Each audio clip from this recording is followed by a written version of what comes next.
প্রচন্ড গরমে হঠাৎ আকাশে কালো মেঘ, তার সঙ্গে ঝড়ো হাওয়া, সেই সাথে শুরু হলো ঝমঝম বৃষ্টি। বৃষ্টি দেখে সবার মনে এলো প্রশান্তি। বৃষ্টি পড়লে আমার কুঁড়ে ঘরটা দেখতে যেমন বেশি সুন্দর লাগে, আর বৃষ্টি শেষ হলে আমার কুঁড়ে ঘরের অবস্থাটা একদমই কাহিল হয়ে যায়। কাদামাটিতে আমার কুঁড়ে ঘরটা এভাবেই নষ্ট হয়ে যায়। যে কোনো জিনিসই যদি সুন্দর দেখায়, সেই সুন্দরের পেছনে কিন্তু অনেক বেশি পরিশ্রম থাকে। আমার এই কুঁড়ে ঘরটাকে আমি প্রতিনিয়ত অনেক যত্ন, ভালোবাসা, পরিশ্রম দিয়ে সব সময় সুন্দর রাখার চেষ্টা করি। সাজিয়ে গুছিয়ে রাখলে মাটির সাধারণ ঘরটাও অসাধারণ হয়ে ওঠে। আর একজন নারী পারে না এমন কোনো কাজ নেই। নারীকে ভালোবাসা দিয়ে শুধু একটা কুঁড়ে ঘর বানিয়ে দেন, দেখবেন সেই কুঁড়ে ঘরটাকেও সে তার যত্ন, ভালোবাসা, পরিশ্রম দিয়ে রাজপ্রাসাদ বানিয়ে রাখবে।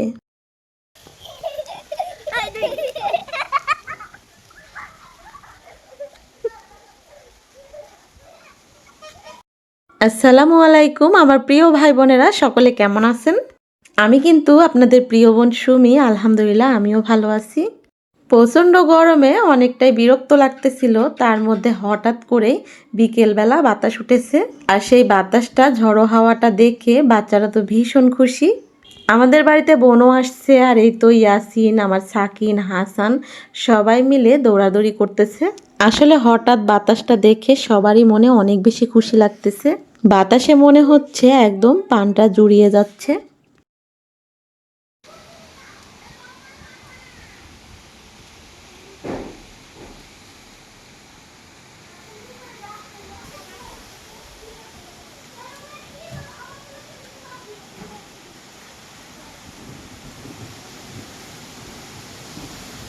কিছুক্ষণ ঝোড়ো হাওয়া, তারপরে এই তো আকাশে কালো মেঘ উঠে এসেছে। মেঘগুলো আকাশে বাতাসে দৌড়াদৌড়ি করতেছিল, গাছপালাগুলো দোলতেছে, আর এই তো বাতাসের শ শ শব্দটাও ভীষণ ভালো লাগতেছে।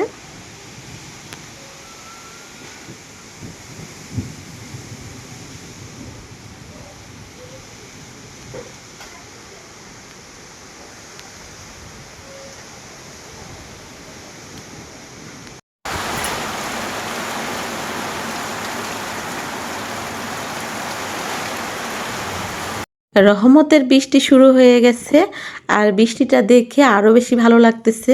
আর আমার এই শখের বাড়িটা বৃষ্টিটা হলে দেখতে আরো বেশি সুন্দর লাগে।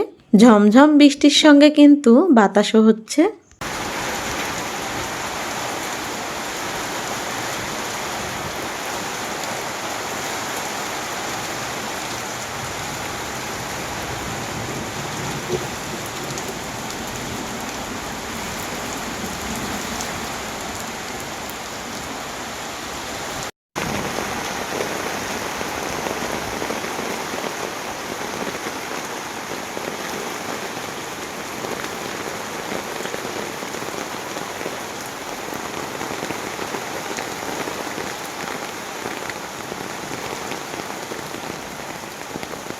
বৃষ্টি তো উপভোগ করলাম, আর এখন হচ্ছে সকালবেলাতে দেখুন আমার শখের বাড়িটার কি অবস্থা। আমার এই তো বাহিরে চুলাটা এভাবে ঢেকে রাখি, না হলে তো বৃষ্টি ঢুকে যাবে চুলার মধ্যে। আর এই তো চুলাটা ভিজে নাই, তবে সাইড দিয়ে কাদা মাটিতে একদমই পুরো বাড়িটাই একাকার। যখনই বৃষ্টি হয় তখনই কিন্তু আমার বাড়িটার এই অবস্থা হয়। তারপরও বৃষ্টি হলে খুব বেশি ভালো লাগে। বৃষ্টিতে আমার কুঁড়ে ঘরের বাহিরটা একদমই কাদামাটিতে নষ্ট হয়ে গেছে, আর বৃষ্টির আগে যে ঝড়ো হাওয়া হয়েছে সেটাতে ধুলো মাটিতে ঘরের জিনিসপত্র একদমই নষ্ট হয়ে গেছে।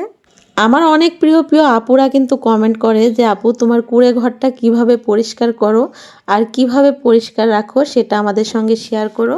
আর আজকে আমার পুরো কুঁড়ে ঘরের ভেতরে বাহিরে আসবাবপত্র সবকিছু মুছে লেপে পুছে পরিষ্কার করব। আমার এই কুঁড়ে ঘরের মধ্যে তেমন একটা কোনো জিনিসপত্রই নাই, শুধু মাটির কিছু থালা বাসন, এই তো হাঁড়ি পাতিল এগুলোই আছে। আর এই তো একটা টেবিল, যাতে টেবিলে বসে আমরা সবাই মিলে খেতে পারি, সেই জন্যই এই টেবিলটাও রেখে দিছি। আর এই তো এই শখের ঘরে একটা র্যাক আছে, তবে এই র্যাকটাও আমি কিনিনি। আমার আব্বা কীটনাশকের ওষুধের ব্যবসা করে, সেখানেই এক কোম্পানি থেকে পেয়েছে। সেই র্যাকটা পড়েই ছিল, এই ঘরে এনে রেখেছি এইভাবে জিনিসপত্র রাখার জন্য। এই তো ঘরের ওপরে আবার আমি এভাবে তালাই দিয়ে রাখছি। এই তালাইটা আবার বাতাসে এক কোণা ঢলে পড়ে গেছে, সেটা আমি একা একা ঠিক করতে পারতেছিলাম জন্য এই তো ভাইকে ডাক দিছি। সেই আমার খালাতো ভাইটাই ওইটা ঠিক করে দিল। ঘরে যে জিনিসপত্র ছিল সেগুলো সবগুলোই বের করতেছি ধোয়ার জন্য। আর এই তো হাঁড়ি পাতিলগুলোও কিন্তু অনেকটা ধুলা পড়েছে, সেগুলোও খুলে নিচ্ছি সিকির থেকে। আজকে ঘরে যা যা আছে সব কিছু বের করব, আর এগুলো সব কিছুই ভালো করে ধুয়ে মেজে ঘষে নেব। আর আমার হাসানটা ওই তো চিপস খাচ্ছিল আর দেখতেছে যে ওর আম্মু কী করতেছে। আমার এই ঘরটা যেহেতু চারিদিকেই ফাঁকা, সেই জন্য সব ধুলো বাতাসে একদমই ঘরে ঢুকে পড়ে। আর এই কয়েকদিন পর পরই হাঁড়ি পাতিল এগুলো সব কিছুই মেজে ঘষে আমার এভাবেই পরিষ্কার করা লাগে।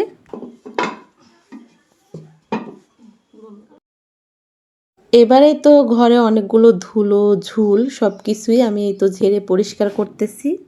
এই ঘরটা কুঁড়ে ঘর হলেও বেড়ার ঘর হলেও এই ঘরে অনেক বেশি শান্তি আছে। প্রচণ্ড গরমে এই ঘরটা অনেক বেশি ঠান্ডা লাগে থাকলে। আপনারা তো অনেকেই জানেন যে আপনাদের ভাইয়া প্রবাসে থাকে, আর আপনাদের ভাইয়া 7-8 মাস আগে দেশে আসছিল, তখন কিন্তু সে এসে এই ঘরটা বানিয়ে দিয়ে গেছে আমাকে। আর এই ঘরটা বানাতে গিয়ে অনেক বেশি পরিশ্রম করেছিল আপনাদের ভাইয়া, আমি নিজেও। আর ওই ভিডিওগুলো দেখতে হলে অবশ্যই আমার আগের ভিডিওগুলো দেখতে হবে আপনাদেরকে। আমাদের এই ঘরটা কিভাবে বানানো হয়েছে, আমি আপনাদের ভাইয়া দুজনে মিলে এই ঘরটাকে রং করেছি। আর কিভাবে রং করেছি সব কিছুই কিন্তু একদমই আগের ভিডিওগুলো দেখলেই জানতে পারবেন। আপনাদের ভাইয়া আমি দুজনে মিলে এই পুরো বাড়িটাকে সাজিয়ে গুছিয়ে নিছি। তবে এত সুন্দর বাড়িটা বানিয়ে দিয়ে আপনাদের ভাইয়া চলে গেছে সেই দূর প্রবাসে। আর এই তো আমি একা একাই রান্নাবান্না করি, আর আমার বাবা মা ছেলে মেয়েদেরকে নিয়ে খাওয়া দাওয়া করি। এরকম একটা কুঁড়ে ঘর বানানোর শখ ছিল আমার অনেক দিন আগের, সেই শখটা আপনাদের ভাইয়াই পূরণ করেছে। আমার এই শখের বাড়িটা আপনারা কিন্তু অনেকটা ভালোবেসে দেখেন, আর আমার কাছেও এই বাড়িটা অনেক বেশি ভালো লাগে। সেই জন্যই তো এতটা কষ্ট, যত্ন আর ভালোবাসা দিয়ে পরিশ্রম দিয়ে সুন্দর করে রাখার চেষ্টা করি।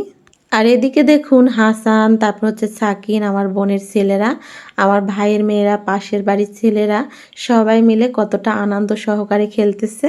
কেউ আবার বসে বসে মাটির জিনিস তৈরি করতেছে। আর আমরাও কিন্তু ছোটবেলায় এই মাটির জিনিসগুলো তৈরি করা নিয়ে অনেক বেশি আনন্দ করে খেলা করতাম। এর একটা যেহেতু সাদা, সেই জন্য ধুলো পড়লে অনেকটাই ময়লা দেখায়, আর ধুলোগুলো একদমই স্পষ্ট দেখা যায়। এর একটা থাকার কারণে অনেকগুলো তাক আছে, সেখানে আমি এই তো আমার হাঁড়ি পাতিল জিনিসপত্রগুলো রাখতে পারি। সকাল থেকে এই কাজগুলো শুরু করেছি, তবে কাজগুলো কখন শেষ করব জানি না, কারণ অনেকটা সময় লাগতেছে এই সবগুলো জিনিসপত্র পরিষ্কার করতে। বৃষ্টির সাথে সাথে যেহেতু অনেক বেশি বাতাস হয়েছে, সেই জন্য আমার এই বাড়ির বেড়া এগুলো অনেক বেশি নোংরা হয়েছে, মাটি ভরছে। আর আমার যতটা কষ্টই হোক না কেন আর যতটা সময় লাগুক না কেন, আমি তারপরেও এগুলো সব কিছুই সুন্দর করে পরিষ্কার করে নেব।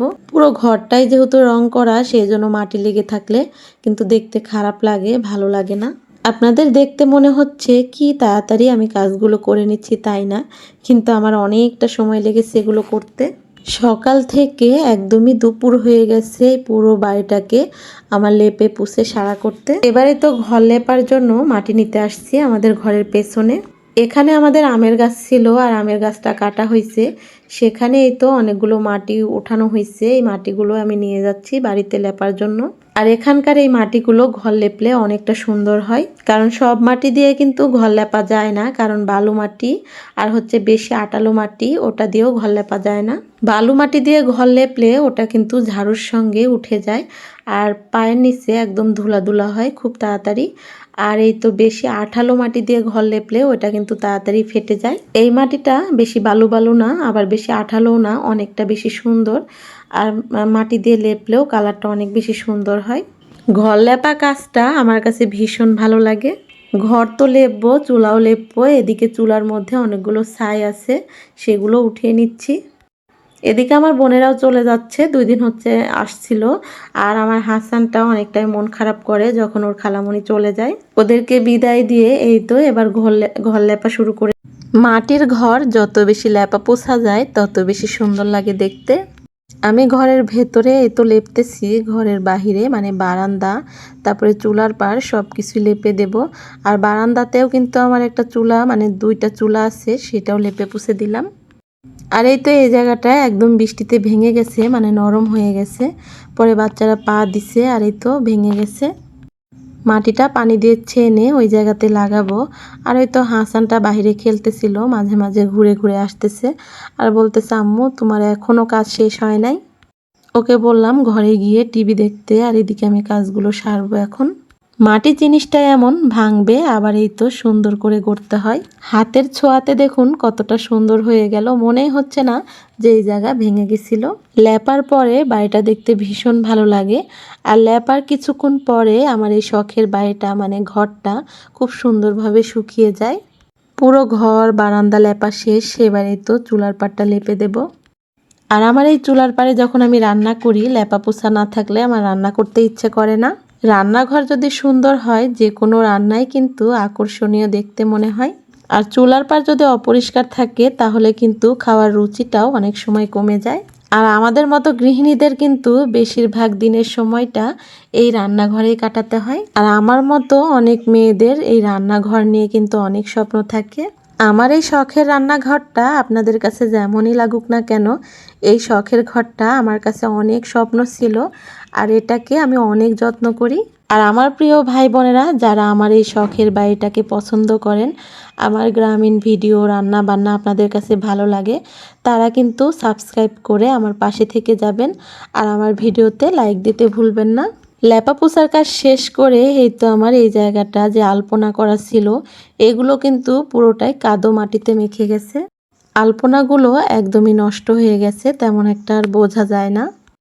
আর এই বাচ্চারা এখানে খেলে ধুলে আরও বেশি মাটি ভরিয়ে ফেলছে। চুলাটা লেপছি, সঙ্গে সঙ্গে শুকিয়ে যাচ্ছে।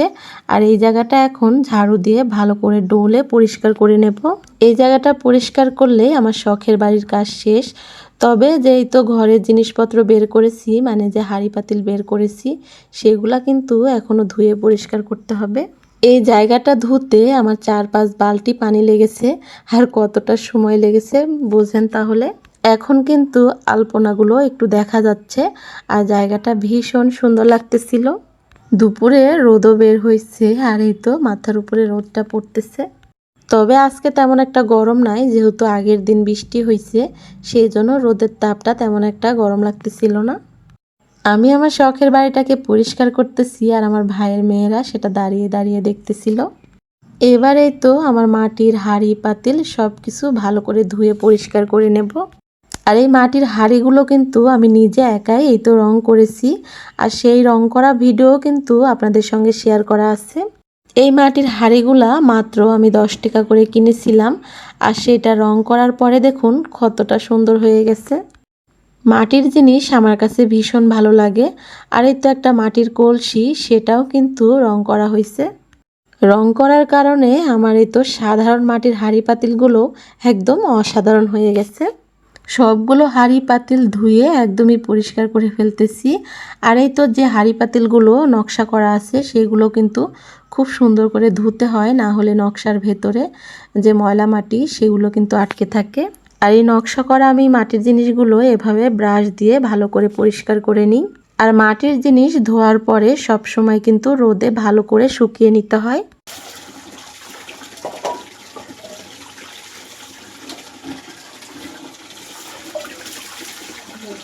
হাঁড়ি পাতিলগুলোও ধোয়া শেষ, এবার এই তো রোদে দিচ্ছি।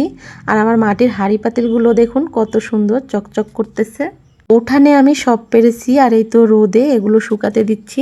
এই রং করা হাঁড়ি পাতিল থেকে কিন্তু একটুও রং উঠে নাই, আর দেখতে একদমই নতুনের মতোই লাগতেছে। আজকে দুপুরে আমি কিন্তু রান্না বান্না করি নাই, মাই রান্না করছে, কারণ আমার এগুলা করতে করতে একদম দুপুর পার হয়ে যাচ্ছে। এরপরও আমার অনেক কাজ আছে, অনেকগুলো কাপড় চোপড় ধুবো, টয়লেট ধুবো, তারপরে গোসল করব, তারপরে এগুলো আবার ঘরে গোছাবো। সেগুলো আর আপনাদের সঙ্গে শেয়ার করলাম না, শুধু এই তো ঘরটাকে গুছিয়ে নিছি, এটাই শুধু আপনাদের সঙ্গে শেয়ার করতেছি। হাতে বানানো সিকিতে এই তো হাঁড়ি পাতিলগুলো আবারও সেই সুন্দর করে রেখে দিচ্ছি। আর এই সবগুলো সিকি কিন্তু আমার ফুপু বানিয়ে দিচ্ছে এভাবেই পাতিলগুলো রাখার জন্য। পুরো বাড়িটা কেমন লাগতেছে সেটা কিন্তু কমেন্টের মাধ্যমে জানাবেন। সেটা জানাতে কখনোই ভুলবেন না প্রিয় ভাই বোনেরা। আপনাদের যাতে একটু ভালো লাগে সেই জন্যই আমি অনেকটা কষ্ট করি। আর এখন যেহেতু শীত শেষ, অনেকগুলো গাছ একদম মরা মরা হয়ে গেছে। আর ওদিকে হাসানটা খেলা করতেছিল। আমার এই সাধারণ কুঁড়ে ঘরের সৌন্দর্য বৃদ্ধি পাইছে আমার এই হাতে রং করা মাটির হাঁড়ি পাতিলের জন্য। আর এই তো দেখুন র্যাকটাও কি সুন্দর করে আমার জিনিসপত্র দিয়ে গুছিয়ে নিছি। গুছিয়ে রাখলে কিন্তু সামান্য জিনিসও অনেক বেশি দামি মনে হয়। অগুছালো নোংরা বাড়িটা দেখুন এখন কতটা চকচকে ঝকঝকে মনে হচ্ছে। নারী পারে না এমন কোনো কাজ নেই। নারীকে যত বেশি ভালোবাসা দিবেন সে তত বেশি যত্নশীল হবে। যত্ন, ভালোবাসা আর পরিশ্রম দিয়ে আপনার সামান্য কুঁড়ে ঘরটাকেও সে রাজপ্রাসাদের চেয়েও সুন্দর করে রাখতে পারবে। প্রতিটি নারী হচ্ছে ভালোবাসার পাগল। যতটা বেশি ভালোবাসা দিবেন তার চেয়ে দ্বিগুণ ভালোবাসা আপনাকে ফিরিয়ে দিবে।